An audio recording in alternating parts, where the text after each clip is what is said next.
Vamos lá.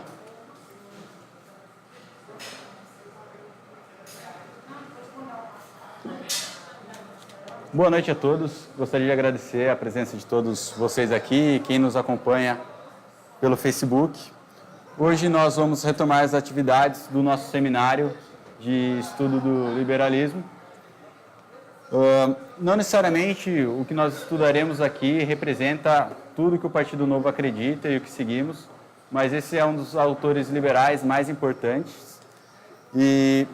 Então, não necessariamente tudo que está escrito é o que o Partido Novo segue, mas o que nós acreditamos tem as bases no Mises, na escola austríaca. Eu gostaria de agradecer a presença do João pela disponibilidade do tempo e preparar essa apresentação para nós. Esse seminário acontece mensalmente no Núcleo Campinas e a nossa ideia é nos aprofundarmos ainda mais no liberalismo para entendermos as bandeiras que nós defendemos e também porque nós acreditamos que o liberalismo é o melhor modelo econômico, ao contrário do keynesianismo e outros modelos existentes. Então, sem mais delongas, vamos começar nosso seminário. Muito obrigado, João.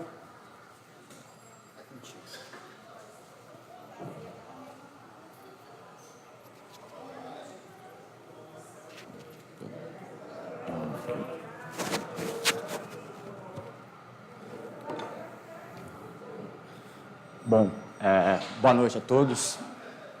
Eu quero dizer que é sempre um prazer muito grande ter a oportunidade de colaborar aqui com o Núcleo de Campinas. Eu sou o João Pedro. Eu estou aqui no Núcleo desde fim de 2015, quando o partido foi, enfim, aprovado pelo TSE. Eu já logo fiz parte aqui, entrei para o Núcleo de Campinas como voluntário. E pouco tempo depois a gente começou, então, o seminário, que são esses eventos mensais. O propósito é mais ou menos esse que o Gustavo falou. Como ele disse, estudar melhor as bases do nosso pensamento, o liberalismo econômico, às vezes mesmo político-filosófico, para que a gente possa defender com um pouco mais de propriedade as nossas ideias perante os outros e para que haja uma maior unanimidade no pensamento dos presentes. Outra questão que eu acho de importante questão ressaltar, como o Gustavo falou, é que nem tudo, obviamente, que aqui será dito está em 100% alinhado com o que o Novo defende e acredita. Aqui a gente fará a exposição da obra As 6 Lições, de Ludwig von Mises. Óbvio que podem existir eventuais diferenças, como de fato existem, mas acreditamos que é um bom começo estudar esse tipo de obras. Eu sou bacharel em Direito aqui pelo Mackenzie Campinas, advogado agora. Tenho preferência por fazer exposições ligadas à Escola Austríaca de Economia, pois é a escola que domino com maior propriedade. Tem um curso de extensão em escola austríaca, pelo Mackenzie São Paulo, e em parceria com o Mises Brasil, de modo que eu tenho maior domínio, mas também é óbvio que outras vertentes de pensamento liberal são bem-vindas e a gente eventualmente falará sobre elas. Estivemos sem fazer o seminário desde julho do ano passado, se eu não me engano. Por quê? Porque a gente decidiu concentrar as nossas forças na corrida eleitoral. Achamos por bem não dividir os nossos esforços e tudo mais. Então, hoje será a primeira palestra do livro As 6 Lições, de Ludwig von Mises. Mensalmente, então, faremos esses encontros para debater um pouco do que é escrito nessa obra. Eventuais dúvidas, eu peço que os presentes possam questioná-las ao final, serão resolvidas com o maior prazer pelos nossos filiados voluntários. Também faço questão de dizer uma boa noite para os presentes virtualmente, que nos acompanham pela live, e que infelizmente não puderam estar aqui hoje. O desafio é que para vocês façam presentes nas próximas ocasiões, possam estar conosco, para a gente ter um trato um pouco mais pessoal e você poder conhecer um pouco melhor nosso núcleo, nossos eventos. Bom, falando um pouco de Ludwig von Mises. Von Mises nasceu na Áustria em 1881 e morreu em Nova York em 73. Por que a escola austríaca de economia é chamada austríaca? Justamente porque os seus maiores expoentes eram austríacos, a exemplo de Mises. Mises, então, foi professor na Universidade de Nova York até os seus 87 anos, ou seja, ele foi muito produtivo, continuou ativo intelectualmente, mesmo bastante idoso. A obra-prima de Mises, por assim dizer, é um livro chamado Ação Humana, que ele fala da praxeologia, do individualismo metodológico. É uma obra razoavelmente grande, com centenas de páginas, mas é a obra-prima, assim, a cereja do bolo dele, por assim dizer. Agora um pouco das 6 lições que é essa obra. Eu usei também essa edição, a despeito dessa ser do Gustavo. Ela é disponível online no site mises.org.br, gratuitamente. Vocês podem comprar no mesmo site. O que eu posso falar dessa obra? Primeiro, elas foram palestras proferidas na Universidade de Buenos Aires, na Argentina, em 1958, com transcrição simultânea, e a transcrição simultânea dessas palestras originou este livro. O público, nessa ocasião, era majoritariamente leigo. Isso faz com que esse livro tenha uma linguagem extremamente acessível para as pessoas sem formação na área das ciências econômicas ou filosofia política, por assim dizer. A despeito de ser um livro com uma carga intelectual altíssima. Ou seja, mesmo ele tendo uma linguagem acessível, comum e razoavelmente fácil, ele transmite ensinamentos com uma genialidade pouco comum. Ele foi revisado pela esposa Margaret de Mises, ela foi responsável pela revisão dessas transcrições. Ela disse que ela adaptou algumas palavras, mas foi essencialmente mantida o espírito e o estilo de Mises, por assim dizer. Uma obra relativamente pequena, como vocês podem ver, são apenas 102 páginas. Então ela tem 6 capítulos, por isso é chamada 6 lições.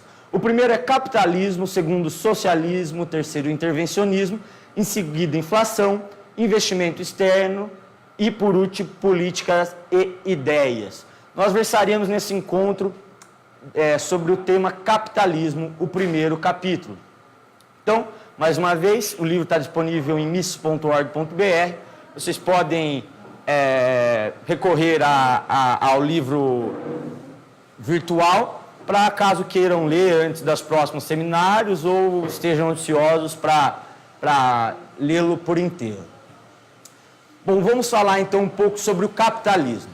Mises fala que tem uma expressão que é comumente utilizada no comércio, hoje em dia, e não só hoje em dia, como quando ele escreveu essa obra, escreveu não, mas proferiu as palestras décadas atrás, que é o rei de alguma coisa. Quer dizer, você vê passando pela região comercial que existe o rei do comércio, o rei da pizza, tem ali na Avenida Brasil, perto de onde eu morava, ali no McDonald's, o rei da escada, tem o rei da esfirra, enfim, sempre comerciantes tentam intitular para si essa denominação, de ser o rei de algum segmento econômico.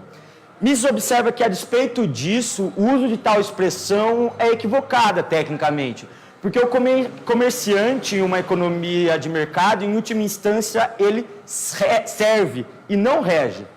Ou seja, ele depende completamente da preferência de seus consumidores para que ele venda seus produtos e serviços.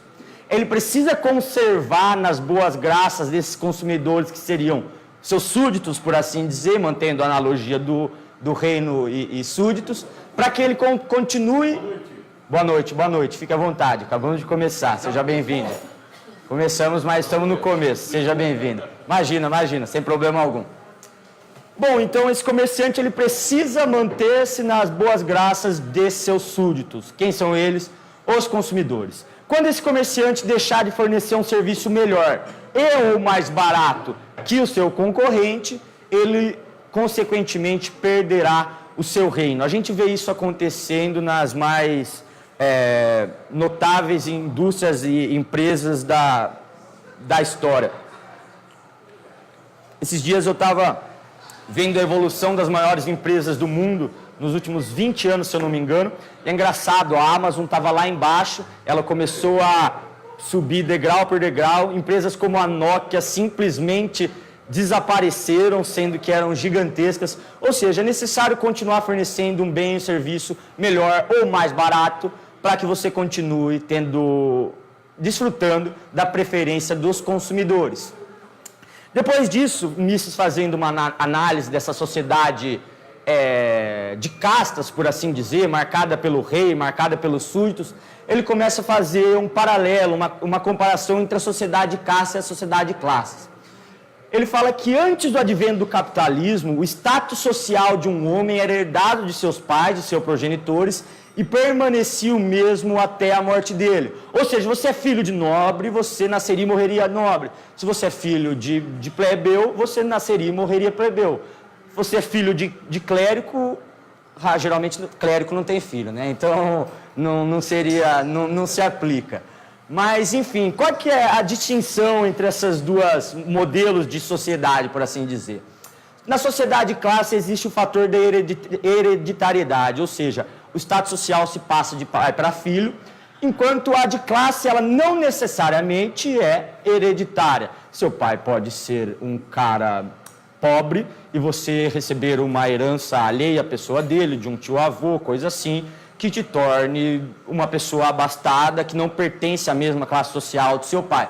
Além disso, tem a questão da vitalicidade. Uma pessoa na sociedade medieval, ela nascia e ela, consequentemente, morreria no mesmo status social. Isso não faz sentido na sociedade capitalista. Existe a famosa mobilidade social.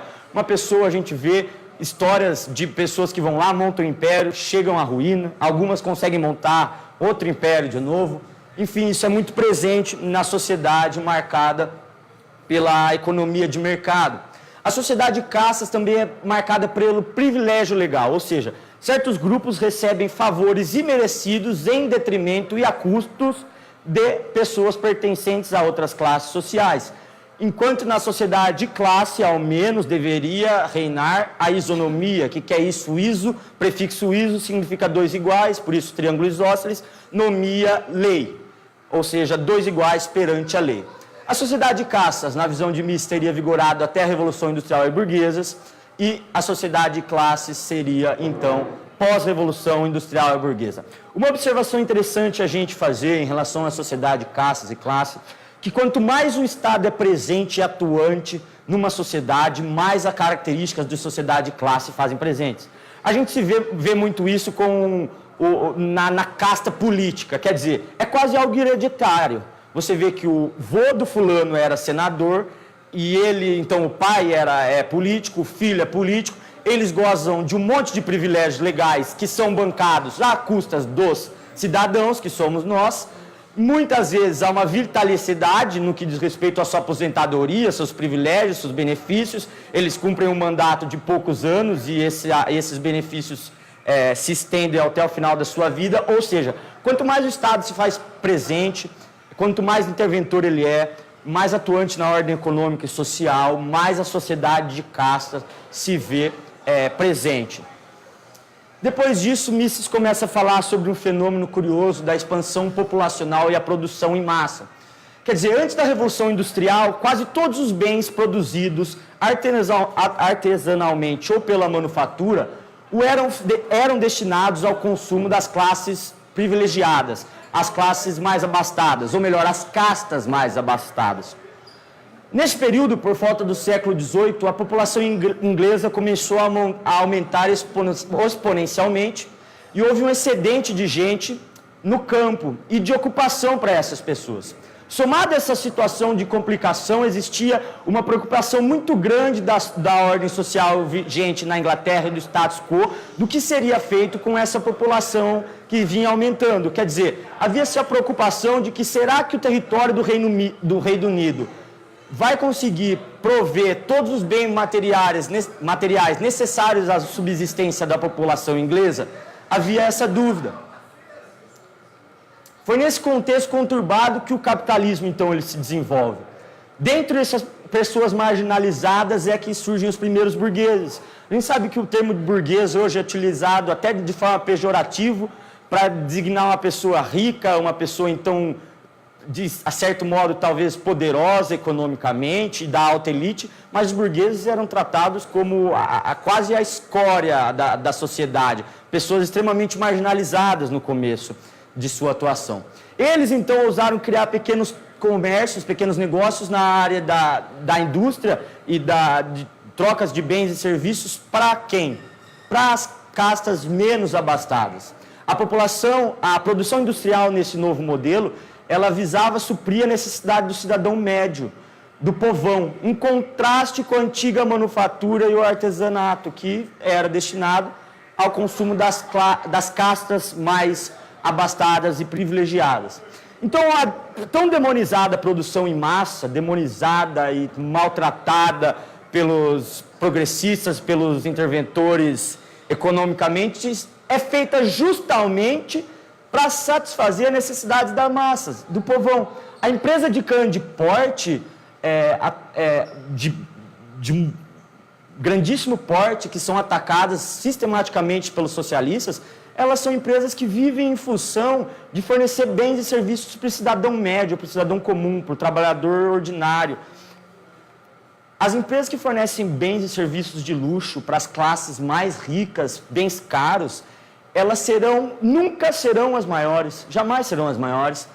O que o mercado fornece para os mais abastados é ínfimo se comparado ao que é fornecido ao consumo das pessoas mais simples. A gente vê isso, por exemplo, no centro da nossa cidade, no centro de Campinas. Quantas lojas lá estão lá para fornecerem bens e serviços às pessoas milionárias? Pouquíssimas. A maioria dos bens e serviços à disposição da população são feitos para estarem à disposição do povão, por assim dizer. Ou seja, em uma economia livre, os empregados das grandes fábricas são os maiores consumidores dos produtos por elas fabricados. Produtor e consumidor acabam sendo, em última instância, praticamente a mesma pessoa. Após isso, Mises também começa a abordar a questão do monopólio, o problema do monopólio, o eventual problema do monopólio, por assim dizer. O capitalismo sempre é atacado, uma das principais acusações feitas sobre o sistema de economia de mercado é que ele tem uma tendência ao monopólio. Ou seja, é uma só empresa ou só um grupo econômico dominar todo um ramo da atividade comercial, fazendo com que o preço seja abusivo e o custo-benefício baixíssimo, o produto ou serviço entregue de péssima qualidade, enfim. A questão é que em 1900 Mises fala um pouco sobre isso, em qualquer país industrializado se ouvia que as empresas destinadas às companhias, ligadas às companhias de estrada de ferro, eram demasiadamente grandes e elas estavam poderosas demais, tornando-se monopolistas e impossível de concorrência. Portanto, ao menos na área de transporte, em 1900, nos países industrializados, as pessoas acreditavam que o capitalismo teria chegado num estágio de colapso, num estágio intransponível e que destruiria a si mesmo, ao menos nesse ramo. Só um minuto, gente, deu uma travada aqui, acredito. Vai fazendo essa para mim, então. Aqui. Opa! Vamos lá, voltou. Então, no entanto, a realidade é que tais companhias ferroviárias permaneceram poderosas apenas enquanto forneciam o melhor meio de transporte disponível à população.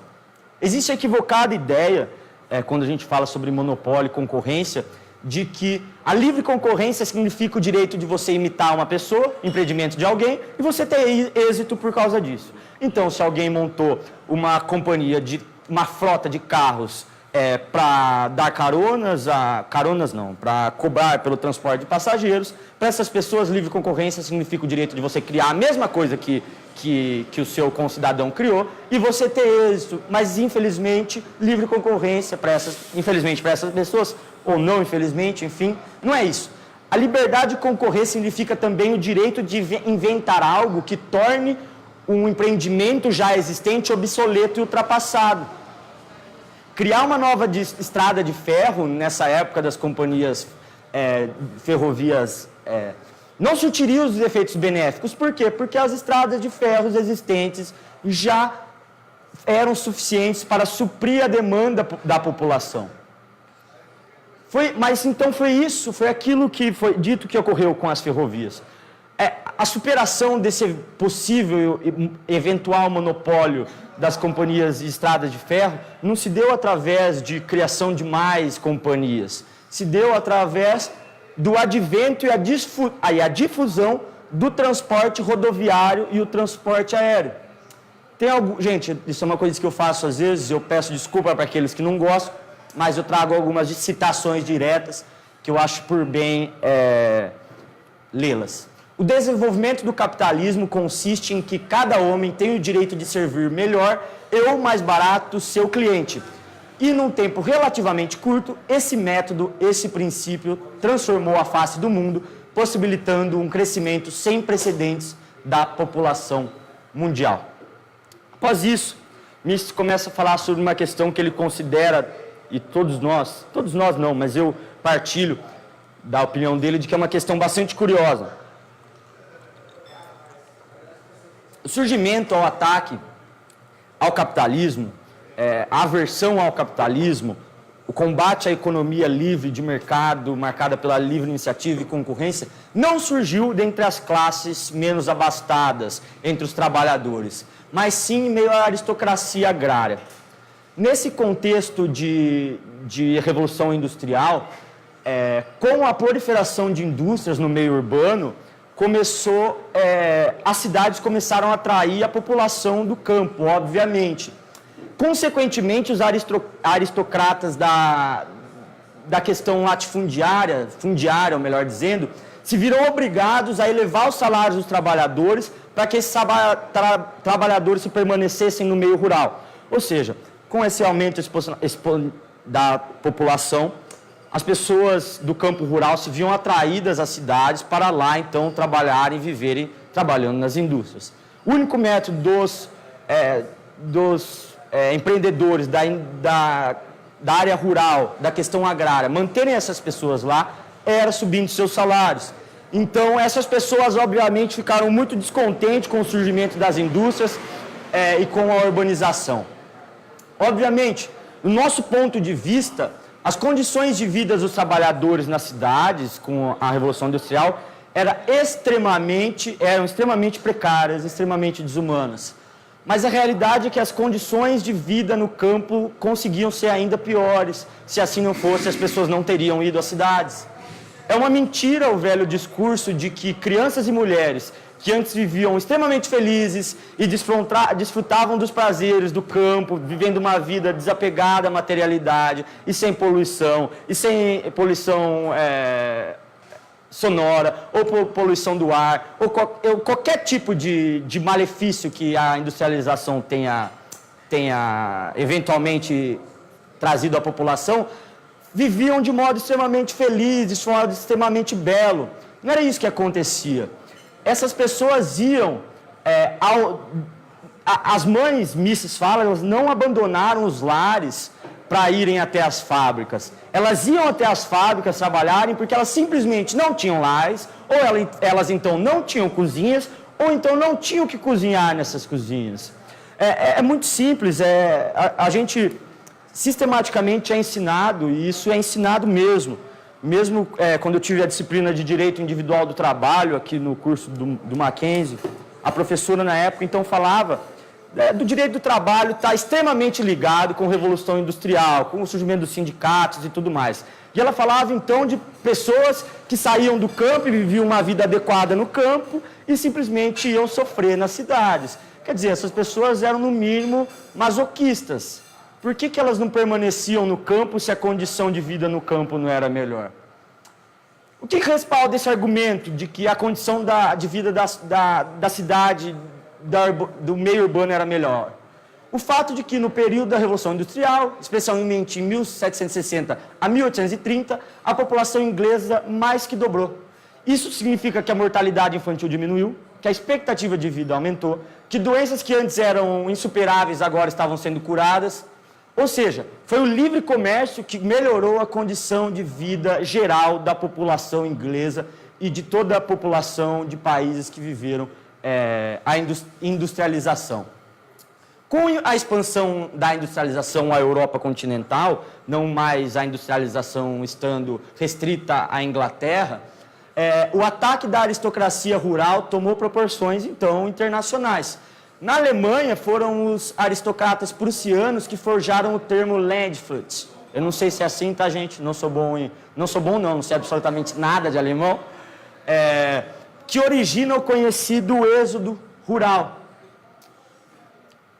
Em seguida disso, após essa questão, falando então sobre o ataque ao capitalismo e de onde ele surgiu, Mises começa a falar sobre a definição dos salários.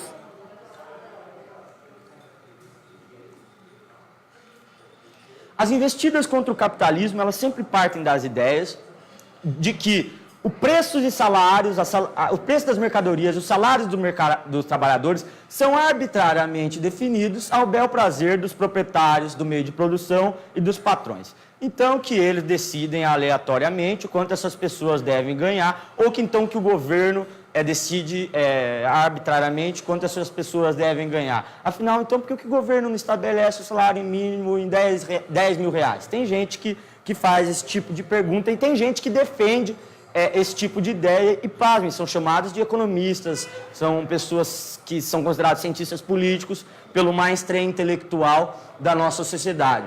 Porém, como já visto, em uma economia livre, a figura do consumidor e do trabalhador se confundem a todo momento.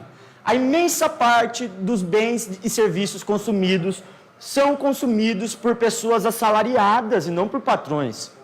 Todo consumidor precisou previamente oferir renda para adquirir um bem ou um serviço.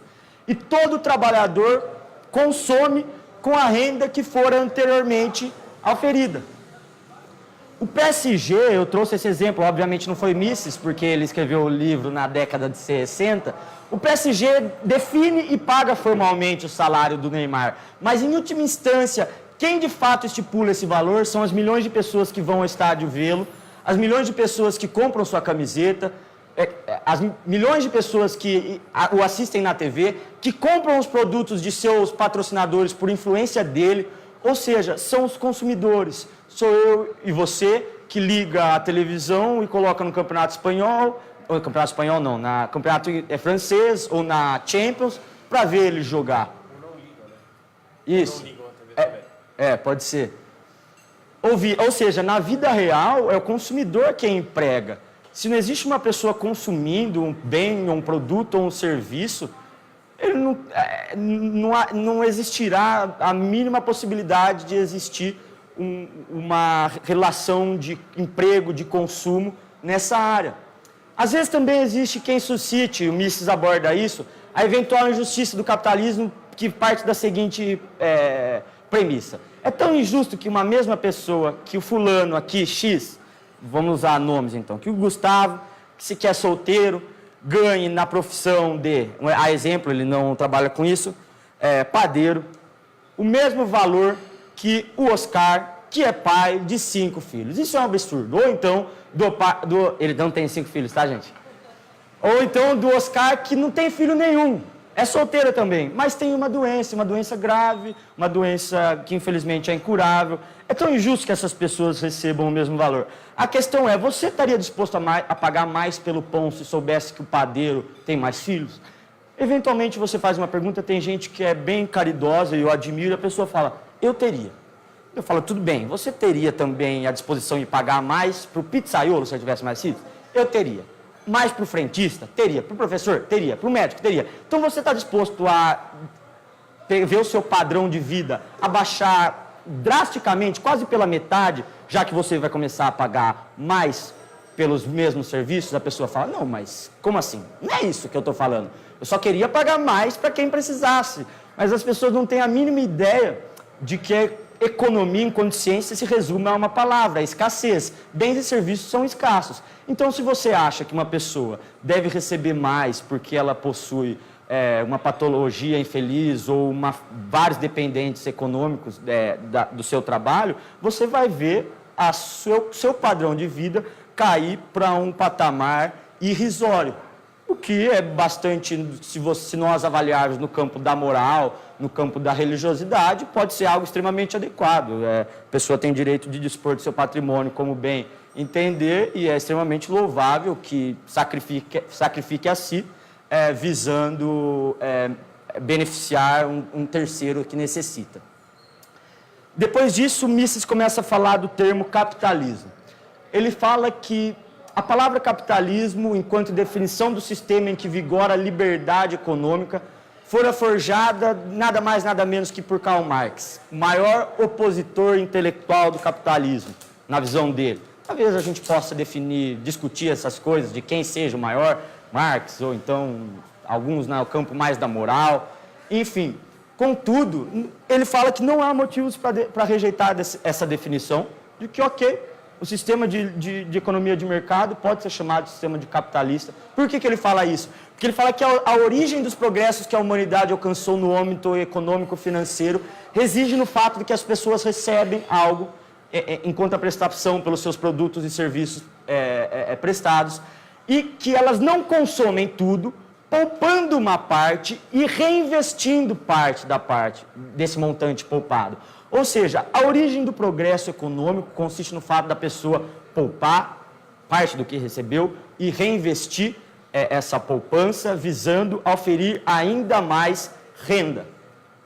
Isso é muito curioso, porque os leigos eles vivem acusando os capitalistas de serem os responsáveis por uma mentalidade consumista, né?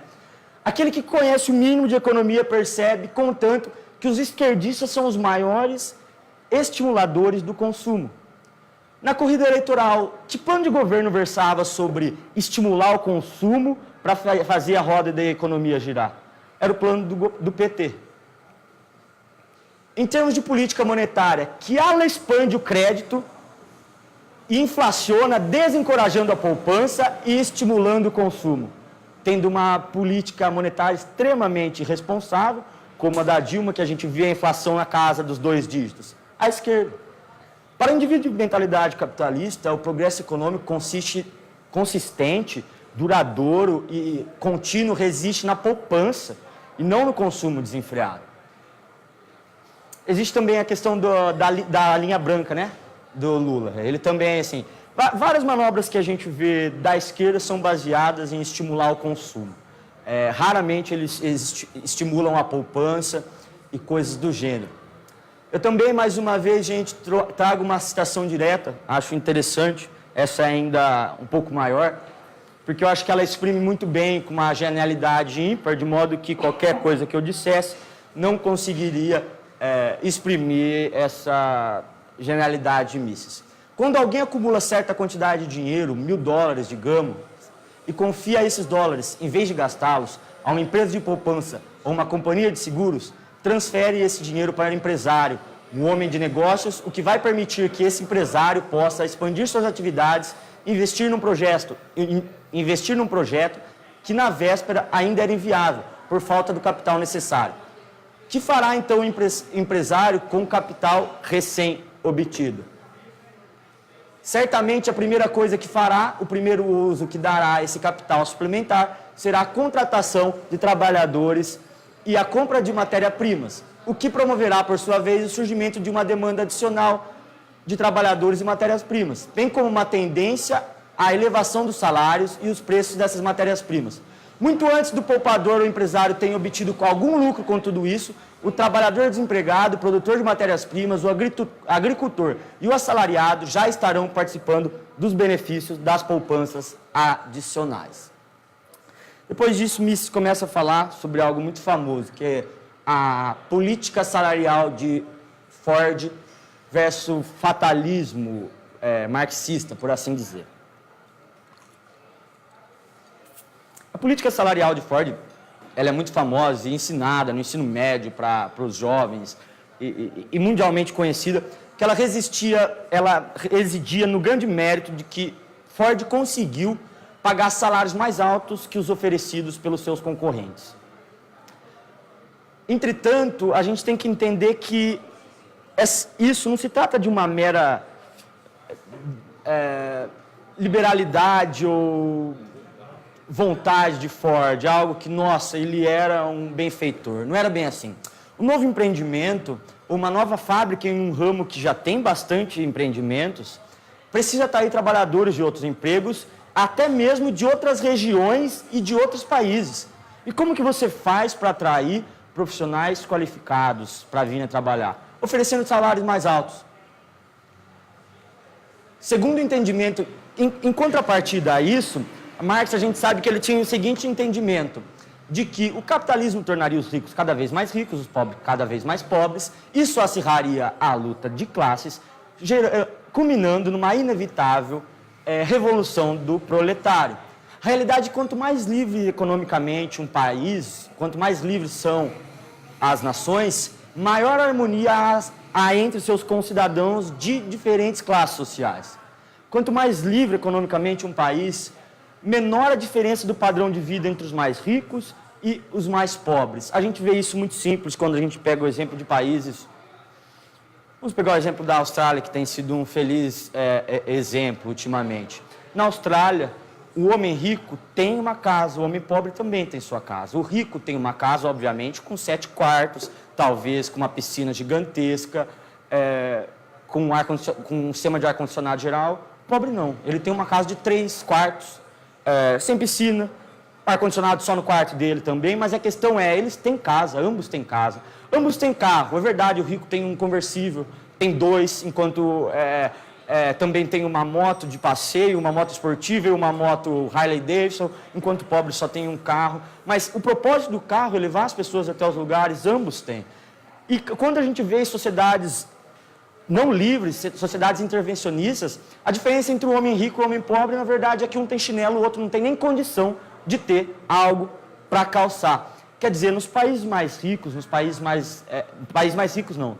mais livres economicamente, em que vigora a economia de mercado, a diferença, na verdade, está na qualidade, na luxuosidade do bem consumido. Não no fato de o rico conseguir consumi-lo e o pobre não. Isso explica também, gente, essa questão do fato de que a inevitável luta de classes marxista não ocorreu. Isso explica o fato da esquerda tentar agora subdividir a sociedade em outros grupos. A lógica é a seguinte: como então a nossa luta de classes, que a gente tanto pregou por séculos, por décadas, não aconteceu, isso não vai rolar o socialismo por esse meio, vamos então dividir a sociedade em outros grupos. É homem contra mulheres, brancos contra negros, héteros contra gays, trans contra, eu não sei, o oposto de trans. Enfim, é a lógica do dividir para conquistar.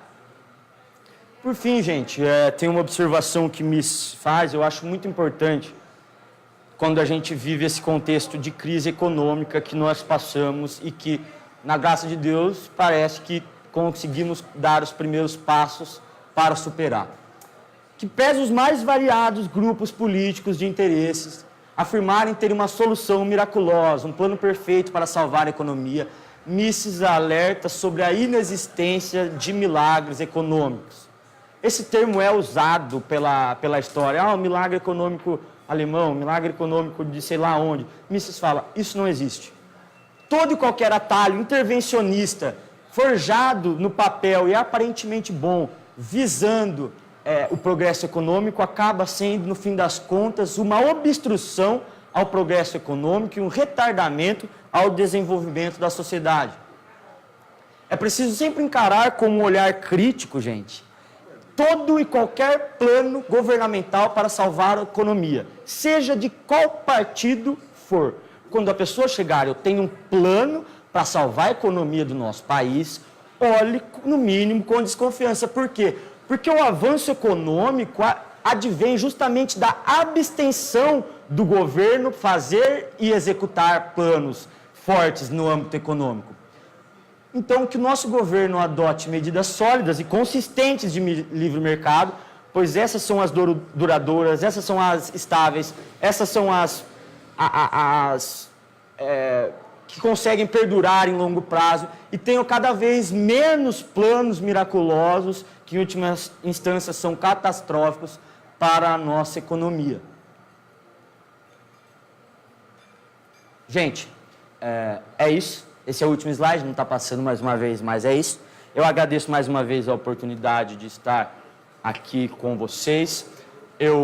Alguns dos filiados, talvez, do partido estranhem a minha ausência nesses tempos, é que eu não estou morando mais em Campinas, retornei para Rio Claro, é perto, 80 quilômetros, mas então isso tem, em certo sentido, inviabilizado a minha maior presença. Mas é sempre uma satisfação muito grande ter a oportunidade de estar aqui com vocês, de aprender com vocês.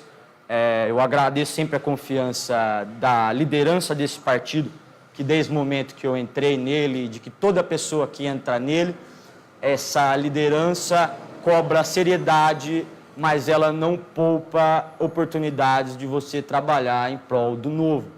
Eu queria convidá-los a se envolver mais no partido. Nós somos um partido de pessoas comuns, que estão trabalhando voluntariamente, doando tempo e recursos na esperança de ter um país melhor, um país mais admirado, um país mais livre, obviamente, principalmente, mais justo, mais próspero também, porque não é pecado algum a gente querer desfrutar dos bens materiais à nossa disposição.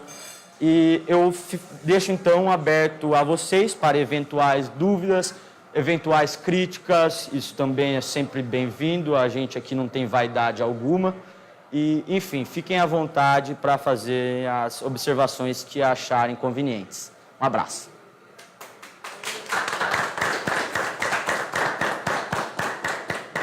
Eu tenho uma dúvida. Você pode ficar aí, por favor? Vou tentar falar rápido, explicar. Preparando para o seminário que você fez, uma das coisas que investi um pouquinho de tempo é ler